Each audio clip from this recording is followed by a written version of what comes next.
Welcome साथियों। तो आज हम फिर से एक नई वीडियो के साथ आपके सामने हैं और आज का वीडियो है हमारा तुगलक वंश। इससे पहले हमने दो वंशों पर वीडियो देखे हैं दिल्ली सल्तनत पे, जिसमें एक था आपका गुलाम वंश और दूसरा था आपका खिलजी वंश। तो गुलाम और खिलजी के बाद जो अगला वंश दिल्ली सल्तनत पर जिसने शासन किया वो था आपका तुगलक वंश। तुगलक वंश का वीडियो आज हम देखेंगे, ट्रिक से उनके सारे जो शासक थे उनको समझेंगे भी, कौन कौन से शासक किसके बाद कौन आया, तो वो ट्रिक से हम देखेंगे भी।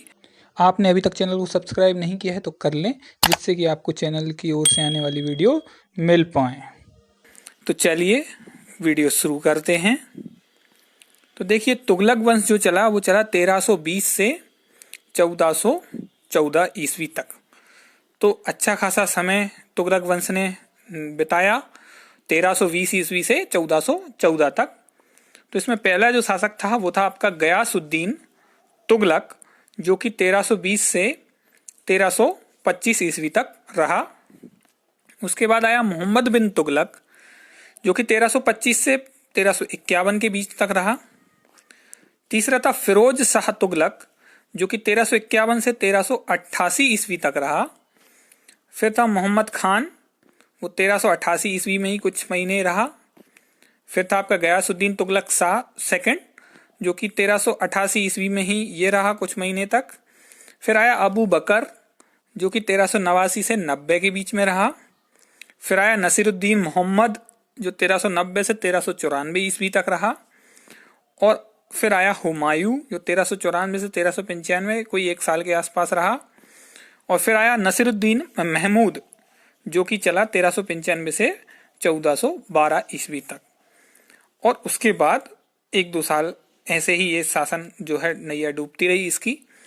तो इस वंश में, तुगलक वंश में जो कुछ इंपॉर्टेंट शासक हैं हम उनको देखेंगे, उन्हीं से क्वेश्चंस बनते हैं। इतने जो शासक लिखे हुए हैं आपके 9, इन 9 ही से शासकों से आपके क्वेश्चन नहीं बनेंगे, क्योंकि जो 3 हैं शुरू के, गयासुद्दीन तुगलक, मोहम्मद बिन तुगलक और फिरोज शाह तुगलक, इन 3 से मैक्सिमम आपका कवर होता है। बाकी ये जो रहे, ये शासकों ने ऐसा कुछ काम नहीं किया है जिससे कि उनको इतिहास में याद रखा जा सके। तो ये 3 और आखिरी शासक को हम इसलिए याद रखेंगे, आखिरी शासक नसीरुद्दीन महमूद को, क्योंकि वो अंतिम शासक था इस वंश का, इसलिए इसको भी याद रखना पड़ेगा, क्योंकि इस पे क्वेश्चन पूछ लिया जाता है कि तुगलक वंश का अंतिम शासक कौन था। तो अंतिम शासक जो था वो नसीरुद्दीन महमूद था। बाकी आपके जो क्वेश्चन मैक्सिमम बनते हैं वो इन 3 से बनेंगे। तो देखिए, ट्रिक है, गया बिन फिर में गया अब नसीब ही नहीं। गया बिन फिर में गया अब नसीब ही नहीं। तो इससे याद रखना है हमको, सारे जो है शासक याद हो जाएंगे। गया से गयासुद्दीन तुगलक, बिन से मोहम्मद बिन तुगलक, फिर से फिरोज शाह तुगलक, मैं से मोहम्मद खान, गया से गयासुद्दीन तुगलक 2, फिर आएगा अबू बकर, अब से नसीब से नसीरुद्दीन मोहम्मद, ही से हुमायूं और नहीं से नसीरुद्दीन महमूद। तो ये आपके सभी शासक हैं जो कि जिन्होंने की शासन किया तुगलक वंश में। तो इस ट्रिक से आप याद रखेंगे, गया बिन फिर में गया अब नसीब ही नहीं। तो एक एक का एक एक वर्ड दिया हुआ है, तो किस वर्ड से कौन सा शासक आएगा वो आपको याद हो जाएगा। अब देखते हैं हम जो शासक हैं, जो इंपॉर्टेंट शासक हैं जिन्होंने शासन किया, उन्होंने क्या क्या काम किए उनको भी अच्छे से समझ लेते हैं। देखिए, पहला शासक था गयासुद्दीन तुगलक। इसने दिल्ली सल्तनत पर तुगलक वंश की स्थापना की। ये पहला शासक था। इसका पहले का नाम था गाजी मलिक और इसे तुगलक गाजी भी कहते थे। मंगोलों ने इसके समय 23 बार आक्रमण किया और इसने 23 बार ही उनको विफल कर दिया। गयासुद्दीन जो तुगलक था, उसने आर्थिक सुधार के लिए जो नीति अपनाई वो ज्यादा ना तो कठोर थी ना ही नरम थी। वो ऐसी नीति थी जिसमें संयम था, बीच वाली नीति अपनाई गई इसके द्वारा। उसने लगान के रूप में जो उपज का लेता था वो 1/10 या 1/12 लेता था। इससे पहले जो शासक थे उन्होंने, जैसे अलाउद्दीन खिलजी हुआ, तो उस समय के जो शासक थे वो 1/2 तक का लगान लेते थे, तो वो बहुत ज्यादा होता था, मतलब लगभग आधी फसल वो लगान में ले लेते थे किसानों से, लोगों से। लेकिन इसने क्या करा कि इसने 1/10 या 1/12 ही लिया, इसने ज्यादा लगान नहीं ली। गयासुद्दीन ने जो जमींदार थे, जो बड़े बड़े रईस थे, उनकी भूमि उनको वापस लौटा दी, उनके अधिकार उनको लौटा दिए, जो कि बलबन के समय पे छीन लिए गए थे, वो अधिकार इनको वापस मिल गए। फिर गयासुद्दीन ने सिंचाई के लिए कुएं एवं नहरों का निर्माण कराया, और ऐसा भी कहा जाता है कि ये पहला ऐसा सुल्तान था दिल्ली सल्तनत में जिसने की नहरों का निर्माण कराया था।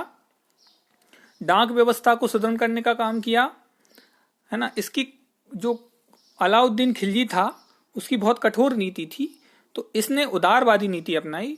और जैसे बर्नी एक जो इतिहासकार हैं, उसने रस्मे मियानवी या मध्यपंथ नीति भी कहा। अलाउद्दीन खिलजी द्वारा चलाई गई जो घोड़े दागने की प्रथा थी या सैनिकों का जो हुलिया बनाने की प्रथा थी, तो इसने उसको प्रभावी ढंग से लागू करा।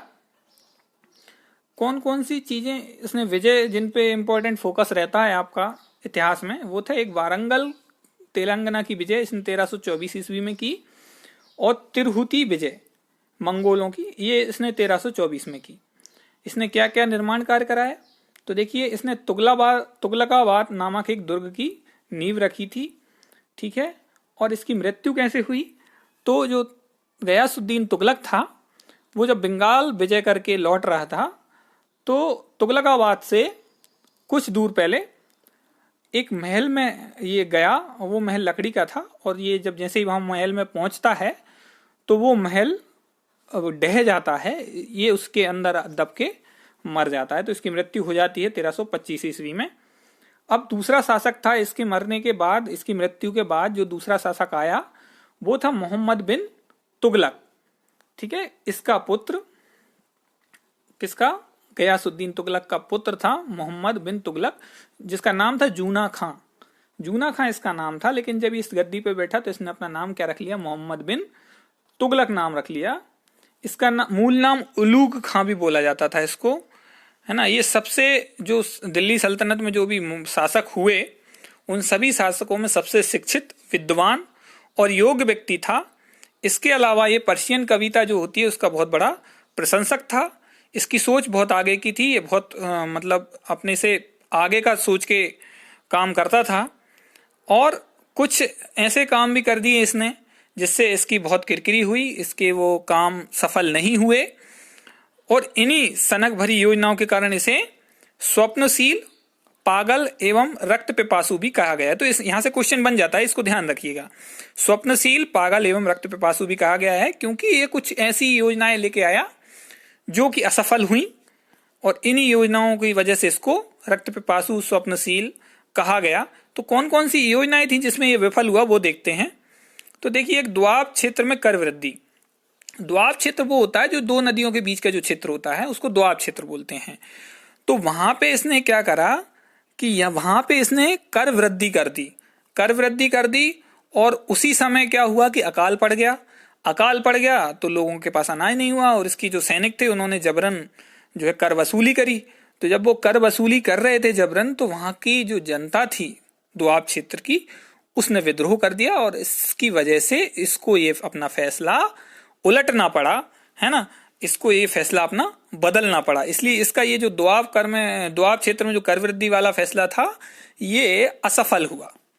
देखिए, इसने कृषि के विकास के लिए दीवाने अमीर कोही नामक एक विभाग की स्थापना भी की, लेकिन जैसे बोलते हैं ना, सरकारी कर्मचारी थे वो भ्रष्टाचारी थे, किसानों ने भी कुछ इसमें इंटरेस्ट नहीं दिखाया, और भूमि भी इतनी ज्यादा अच्छी नहीं थी, तो ये योजना भी इसकी विफल हो गई। फिर एक योजना और थी इसकी, राजधानी परिवर्तन की। तो 1326 से 1327 के बीच में इसने क्या करा कि दिल्ली से राजधानी देवगिरी स्थानांतरित कर दी। दिल्ली से कहां स्थानांतरित कर दी, देवगिरी। तो ये क्वेश्चन बन जाता है, इसको ध्यान रखिए। दिल्ली से देवगिरी राजधानी स्थानांतरित करी इसने, तो इसको देवगिरी को क्या बोला जाता है, कुबुतुल इस्लाम भी कहा गया है। तो ये भी क्वेश्चन बन जाता है इसमें, देवगिरी को क्या कहा जाता था, कुबुतुल इस्लाम। तो मुबारक खिलजी जो था वो देवगिरी का नाम रखा था उसने कुतुबाबाद। मुबारक खिलजी ने देवगिरी का नाम क्या रखा था? कुतुबाबाद, और इसने मोहम्मद बिन तुगलक ने उसका नाम बदलकर दौलताबाद कर दिया। 1335 ईस्वी में दौलताबाद से लोगों को दिल्ली वापस आने की अनुमति दे दी। तो बीच में क्या हुआ कि वहां पे इसका जो राजधानी परिवर्तन का जो सपना था, या जो राजधानी परिवर्तन ये करना चाह रहा था, वो सफल नहीं रहा।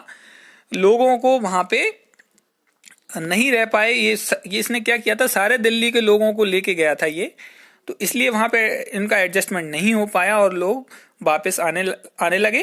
तो 1335 ईस्वी में इसने लोगों को दिल्ली वापस बुला लिया। तो इसलिए इसकी राजधानी परिवर्तन का जो फैसला था वो भी असफल साबित हुआ। और जब ये देवगिरी गया तो उससे दक्षिण में भी जो है मुस्लिम संस्कृति का विकास हुआ। अब देखते हैं एक और इसका तीसरा जो है सांकेतिक मुद्रा का प्रचलन इसने करवाया। सांकेतिक मुद्रा क्या होती है? जैसे कि आपको कोई मुद्रा दे दी जाती है और उसका मूल्य तय कर दिया जाता है कि ये मुद्रा इसके बराबर होगी। तो पहले जैसे सोने और चांदी का जो सिक्के चलते थे उनको इसने बंद कर दिया और उनकी जगह अन्य धातुओं के सिक्के चला दिए, ये बोलकर कि इनका मूल्य वही रहेगा जो सोने और चांदी के सिक्कों का मूल्य रहता था। लेकिन क्या हुआ कि जब ये मार्केट में सिक्के आए तो इन सिक्कों का जो डुप्लीकेट सिक्के बनाने का काम मार्केट में लोगों ने करना चालू कर दिया। और जब मार्केट में डुप्लीकेट सिक्के इतने हो गए कि इसको लगान भी जो है लोग डुप्लीकेट सिक्कों से देने लग गए, तो उसको समझ में आया कि उसको लॉस हो रहा है। फिर उसने अपना ये सांकेतिक मुद्रा वाला जो कॉन्सेप्ट था उसको भी वापस लिया। और जब बताया जाता है कि जब इसने ये सारी चीजें पैसे अपने वापस बुलवाए तो जितने इसने इशू करे थे उससे कई गुना अधिक पैसा इसके पास वापस आया रिटर्न में। तो इससे इसको बहुत आर्थिक हानि उठानी पड़ी। और ये जो कॉन्सेप्ट था सांकेतिक मुद्रा का, ये चीन और ईरान से लिया गया है। चीन और ईरान के शासकों ने बड़े अच्छे तरीके से इसको लागू कराया और वहां सफल रही। लेकिन इसने जब लागू कराया तो इसके यहाँ असफल हो गई, क्योंकि इसकी कोई मैनेजमेंट नहीं था कि डुप्लीकेट जो सिक्के निकल रहे थे उनको कैसे रोका जाए, और इसके पास ऐसी कोई व्यवस्था नहीं थी, इसलिए वो असफल रहा। अब चौथा काम जो करा इसने, खुरासन और कारचिल का अभियान। खुरासन और कारचिल में जो है सत्ता परिवर्तन होने वाला था, वहां पे सरकार स्थिर थी। तो इसने सोचा कि मैं वहां पे कब्जा कर लूं। मंगोल यहाँ आते थे लड़ाई करने, तो इसने सोचा कि अब की बार मैं वहां पे कुछ कब्जा कर लूं अपना जाके, क्योंकि वहां पे अस्थिरता थी, वहां पे विद्रोह हुआ था। तो इसने सोचा कि मैं वहां पे अपना कब्जा कर लेता हूं। इसने एक सेना को एडवांस में एक जो वर्ष का वेतन एडवांस में दे दिया, सेना को तैयार कर लिया। और जब बाद में पता चलता है ये सब कुछ कर चुका होता है, तो वहां खुरासन और कारचिल में क्या होता है कि जो है शासन फिर से सत्ता में सही व्यवस्थित हो जाता है सारी चीजें, और ये फिर अपनी सेना वहां पे नहीं भेज पाता। और जो पैसा दे चुका होता है ये पहले से सैनिकों को, तो इसको आर्थिक हानि बहुत उठानी पड़ती है।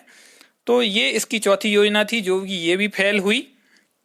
और इसको याद रखिए कि खुरासन और करचिल का अभियान था, तो इसने एक वर्ष का जो है अग्रिम वेतन दे दिया था, कितने 3,70,000 सैनिकों को, और उनका कोई उपयोग नहीं कर पाया ये, और ये इसका ये सारा पैसा जो है व्यर्थ गया।